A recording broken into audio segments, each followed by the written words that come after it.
So hello, in this video we will see multi-layer perceptron network. Before that, we will see what exactly is a perceptron. So perceptrons are actually neural network which comprises of two layers. That is, there will be an input layer which is accepting inputs and also an output layer which is giving outputs. Okay. So the basic processing that is happening inside a neuron.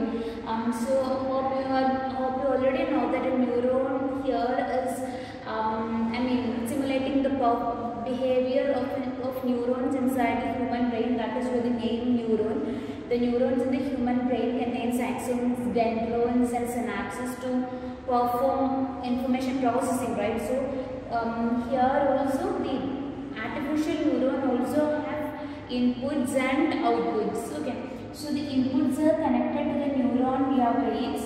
So x1, w1, x2, w2, etc., xn, wn. That is, these inputs are connected to the neuron via some weights. And the basic processing which is happening inside a neuron is weighted sum of inputs. That is sigma wi xi. That is x1 w1 plus x2 w2 plus etc. plus xn wn. That is the basic function which is happening inside a neuron, and that is the basic function that is happening inside a neuron as summation. Now what happens is we'll be getting a value as an output of this. Let's call it z1. Now what happens is this z1 is passed through some activation function. Activation functions are used to limit the output to a particular boundary. We will see the details of activation function towards the end of the session. So some activation function, for the time being, just understand that we will be using some function so that the output is limited within a range. For example, the output will be in the range 0 to 1 as a result of it. So some activation functions will be applied and we will get the activation function and we will get the final output, let's say y cap. Because in neural networks and in machine learning, for all the predicted values we use this notation cap so that we can understand and distinguish the actual value from the predicted value. So y cap is the output that we are getting. So it could be 0, 1 or any value that depends on the activation function that we are using. So this is the architecture of a perceptron, a single layer perceptron precisely. Now we can have multi-layer perceptrons also. That is, between the input and output layer there could be lots of layers in between. Okay. So that is multi-layer perceptron. So we will see the example for a multi-layer perceptron and how does it generate the output and all in the session itself. Okay. So now we will see multi-layer perceptron, abbreviated as MLP or feed-forward neural networks. Okay. So we'll see that.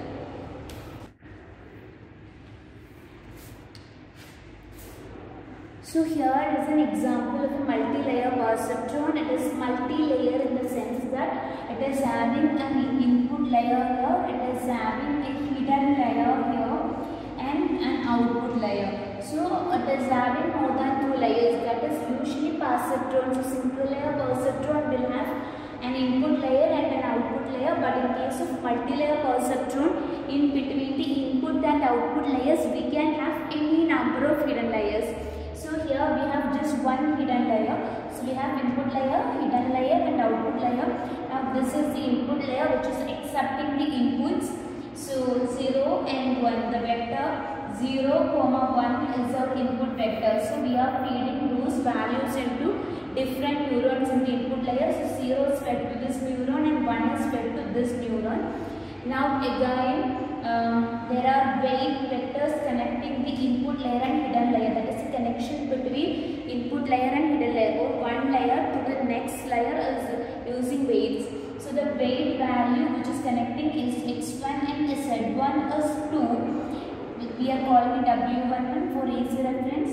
Now the weight value which is connecting x1 and z2 is 1 and x2 z1 it is 1 and between x2 and z2 it is 2. Again we can have biases. So here the bias value is 0.1 and here the bias value is 0.3. Biases can be also treated as the weights which are coming from some imaginary nodes. So all these are parameters, weights, bias, everything are parameters which you can tweak to get the desired output. So biases are treated like that of weight. Treated like weights. The only thing is that weight is multiplied with the input to get the weighted sum, but biases are simply added to the weighted sum of inputs. That is, this is the equation for finding the output for any neuron. Sigma Wi(xi), that is, weights and inputs are multiplied and biases are added. Okay. So sigma Wi(xi) plus Bi or Bj, whatever. That is the bias.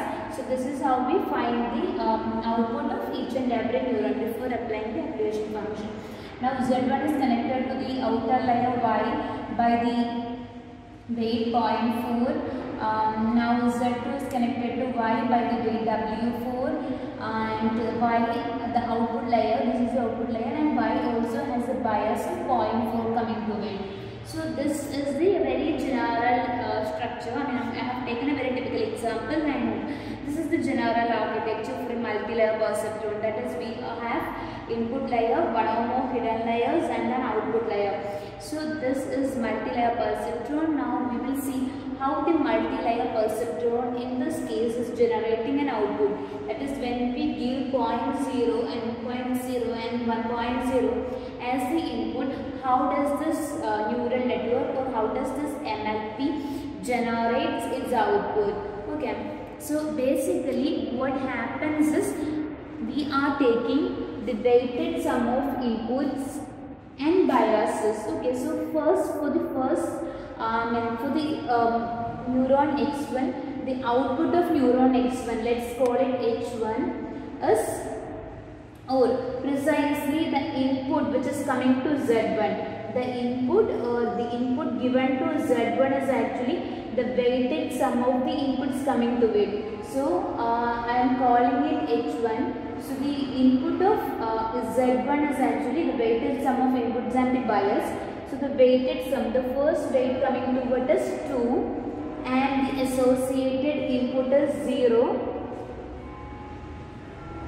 The second weight coming to Z1 is 1 and the input connected to it is 1 plus so the weighted sums are taken. Now the bias on Z1 is 0.1. Now that is 2 into 0 plus 1 into 1 plus 0.1. So we are getting the value 1.1.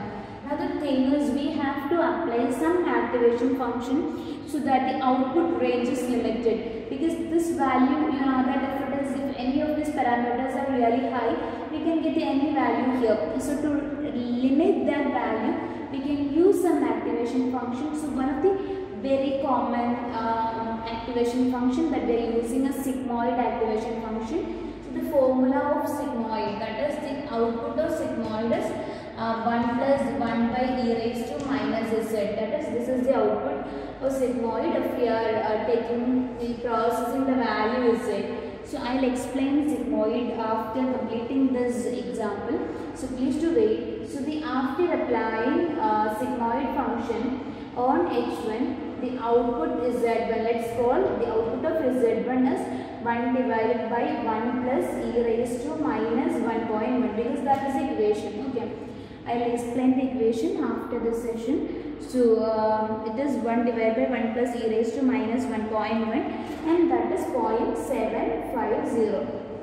So this is the value that we get. So it is 1 divided by 1 plus e raised to minus 1.1 and the value that we are getting is 0.750. Similarly, the input to Z2, let's call it H2, is the weight 1 with the input 0 plus the weight 2 with the input 1 and there's a bias acting on it with the value 0.3. So you will get the value 2.3, right? Now to get the final value of Z2, let's apply the sigmoid activation function so that the output value will be limited between the range 0 to 1. So minus 2.3 and the value that you will be getting is 0.9088. When you do this complete computation, you will get 0.9088. Okay. So Z2 is okay. Now let's compute Z, the input to Y. Okay. So the input to Y can be calculated as this. The output of Z1 is 0.750, right? 0.750 into the weight is 0.4. Now plus this input is 0.9088 and the weight value is 0.2, right? 0.2. Now Y has a bias which is acting on it, which is 0.4. Now adding up all these things, you will get the value bias value in method D minus 0.4.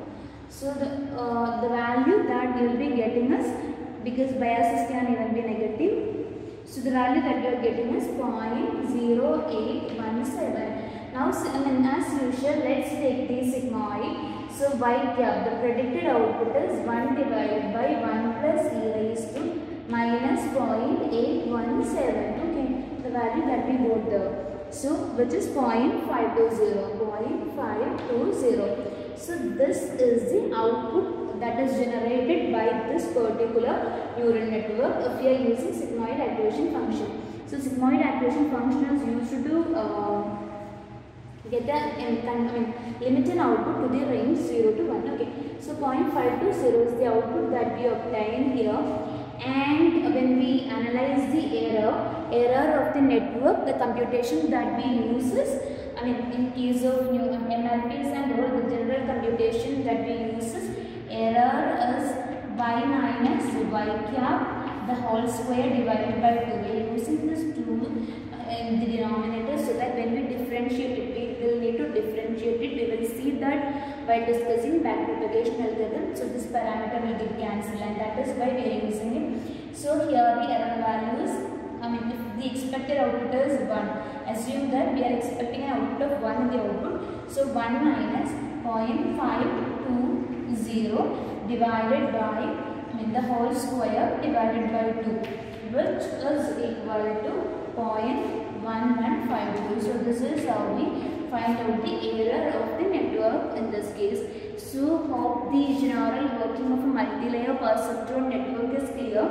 So a general multi-layer perceptron network contains input layer and one or more hidden layer and the output layer.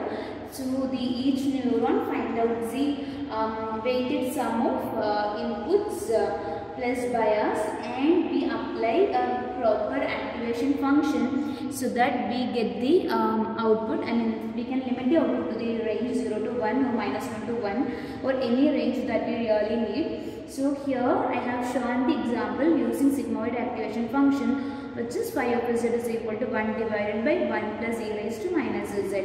So we have applied that input and that function and got the output 0.520, and this is how we find out the error y minus y cap the whole square divided by 2. And again here see we have an error. We were expecting the output 1 and the output that we got is 0.520. So to get the output, we can't stop the process here. We need to tell the system that we had this much amount of error. So the weights and biases needs to be updated to reduce the error and to get a value which is much closer to the value that we are expecting, 1 in this case. So for doing that, we need an algorithm named backpropagation. We will see the algorithm in the next session. So I was just telling that we have measures to reduce this error further. By doing backpropagation algorithm, we can reduce this error further, and we will see backpropagation in our next video. So in this video, we will now see some of the very common activation functions used in neural networks. So we'll see the activation functions used, and see there are both linear and non-linear activation functions. So linear activation function, for example, f of x is equal to x. That is the result of the activation function is the value of x itself or some quantity to x. All these are linear. That is when the value x increases, the value of this function also linearly increases. But the problem with these kinds of activation function, linear activation functions, is that they are unbounded. So it is very difficult to process them in a huge data set. So what we prefer is non-linear activation functions. So in this session we will see four main activation functions. One is sigmoid, another one is tanh, another one is ReLU,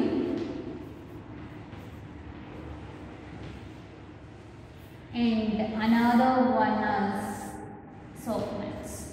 So we will see these four activation functions in this session. So the first one, or main one, is sigmoid activation function. This is widely being used.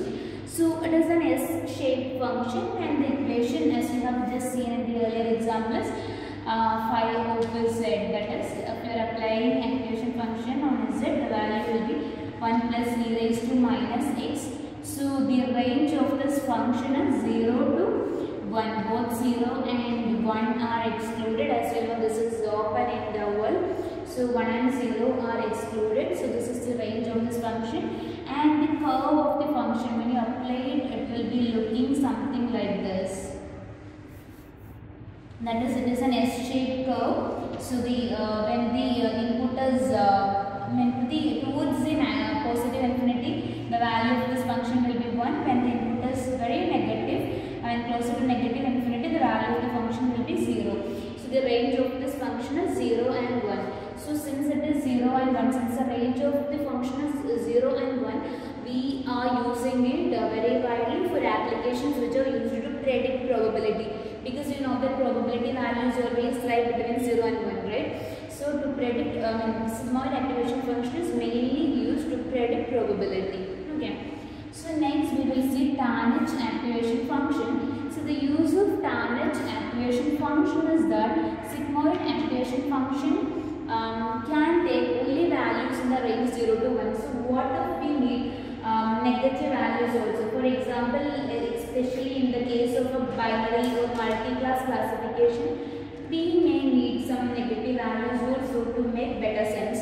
So we can use tanh activation function. So the equation is 2 divided by 1 plus e raised to minus 2x minus 1. So this is the equation for tanh activation function. And if you draw the ranges minus 1 to 1, so it is better suited for two-class classifications, because if the range is positive or greater than 0, class 1, or if the range is negative or less than 0, the range is, the class is negative, something like that. So the function will be like this: when the input is closer to positive infinity, the value will be plus 1, and when the input value is closer to negative infinity, the value will be minus 1. So this is tanh activation function. Is it all?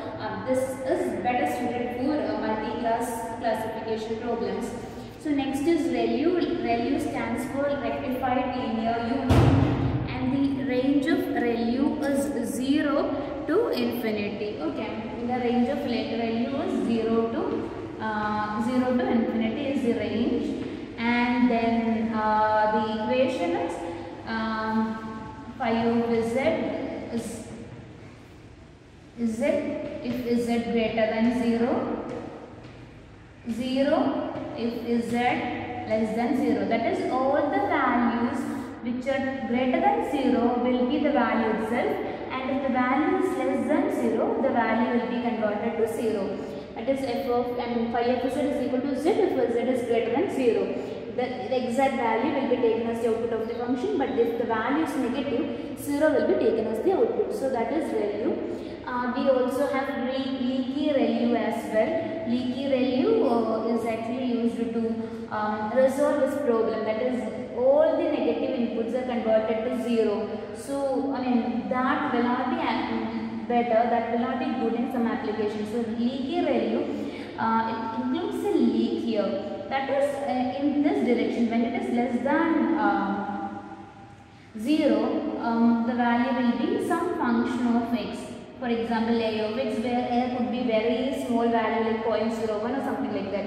Here f of x is x itself, as you know. Okay, so this is leaky ReLU. So leaky ReLU is also used. The advantage of leaky ReLU is that it can handle negative values a bit better than ReLU. So the range in this case of leaky ReLU will be minus infinity to infinity. Okay. Now the last function, not the last one, but the last one that we are discussing is softmax. So the equation for softmax is, I'll tell you why it is significant, is e raised to zi divided by sigma j e raised to zj. See, the advantage of using